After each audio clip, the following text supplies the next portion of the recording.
Now, the first tip that I'm going to give you is that use your 5 senses.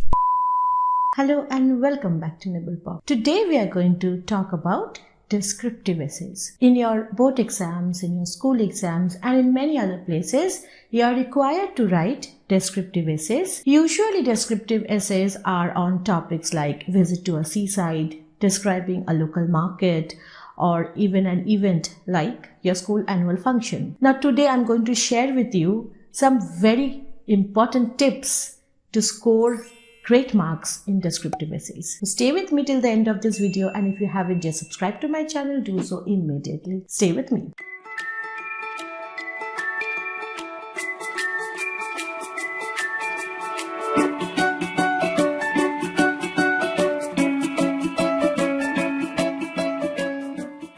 Now, the first tip that I'm going to give you is that use your 5 senses. Usually, when you write descriptive essays, you end up writing what you see, alright? So, you are using your sense of sight, like you see the waves, or you see the forest, trees, and you see vegetables and fish in the market, alright? So, you concentrate on what you see.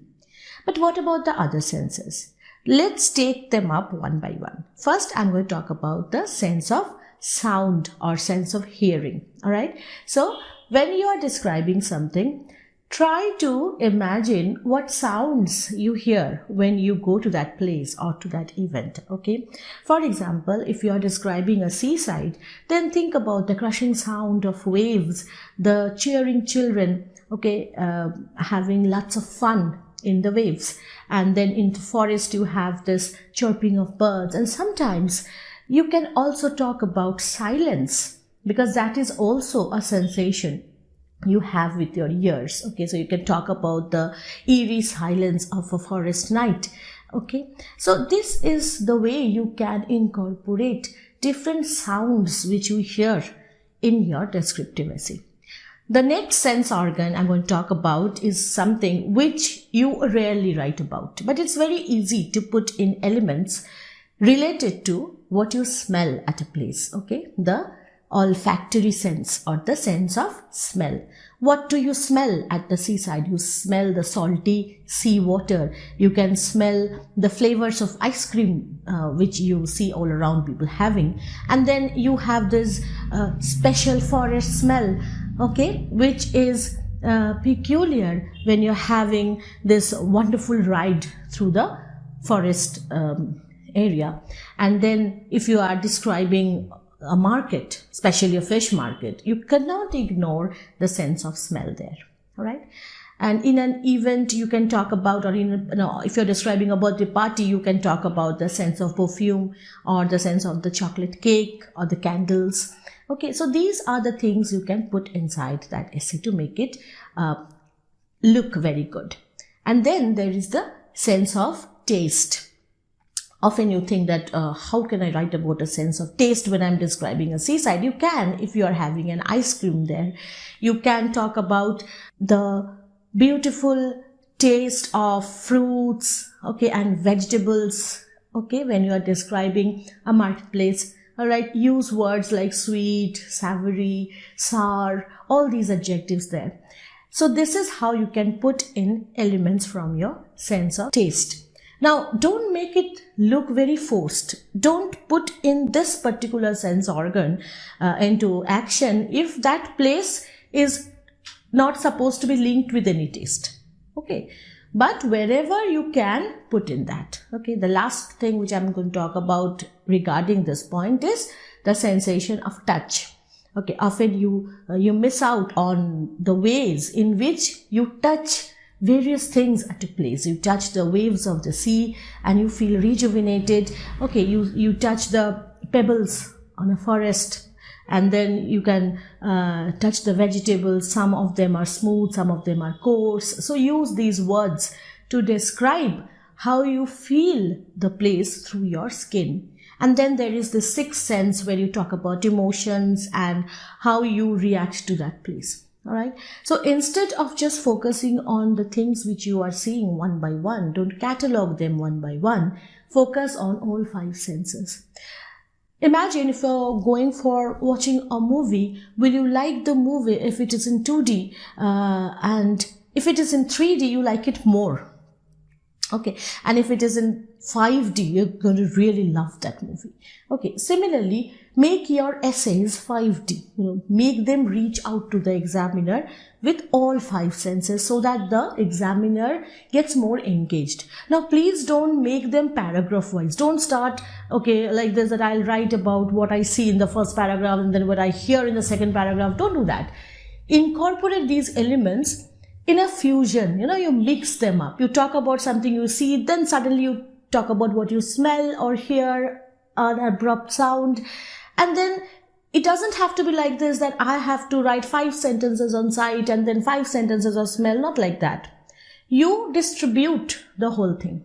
If you are having trouble imagining these other 4 sense organs, then try to close your eyes and imagine if you are a blind person, how would that place be to you?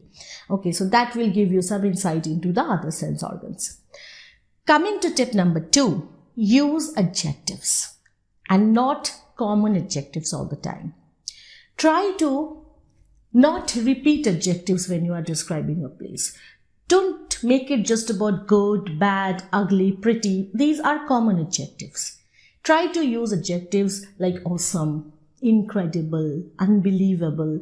So these are the words which form the backbone of your essay.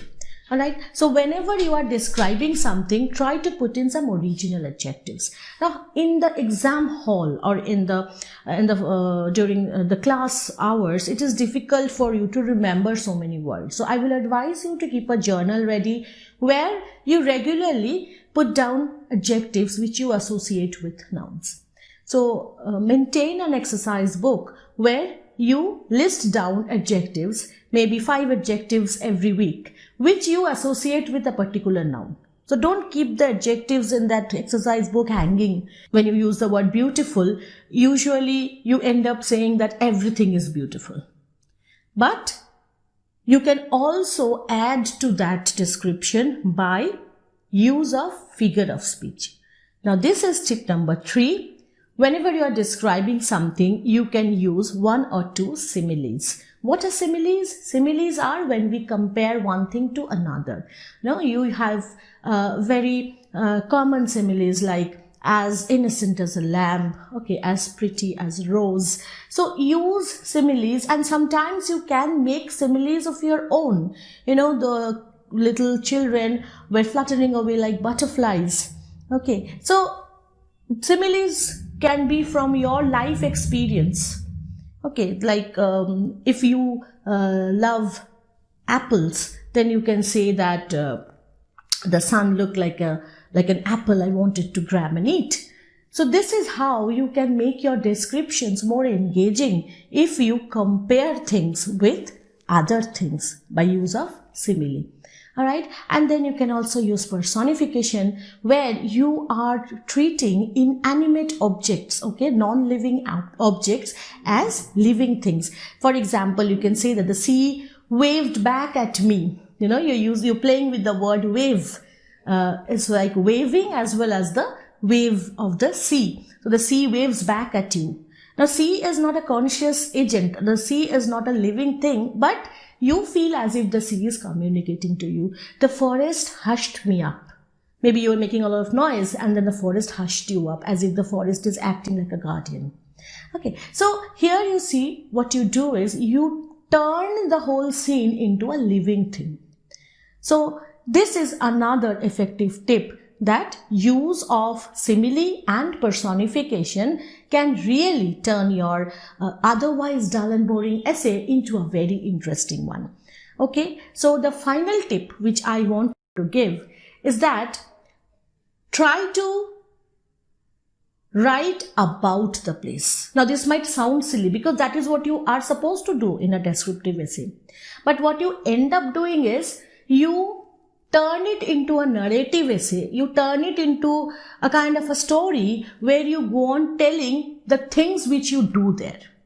So if you are to describe a seaside or visit to a forest area, you end up talking about yourself. You end up talking about what you did okay, the places where you went, the car which you hired. So, and it begins with the train journey itself and the way you procured your tickets. You don't need all that. You are going to focus more on the seaside, more on the forest, more on the event than what you are doing there. So these are the tips which I'm sure are going to really help you change the way you write descriptive essays. If you think I've missed something and if you want to add to it, you're welcome to write that down in the comment section. So I wish this video will be useful to you, and share it with your friends if you think this is good for them. I'll be happy to meet you very soon again. Till then, bye-bye.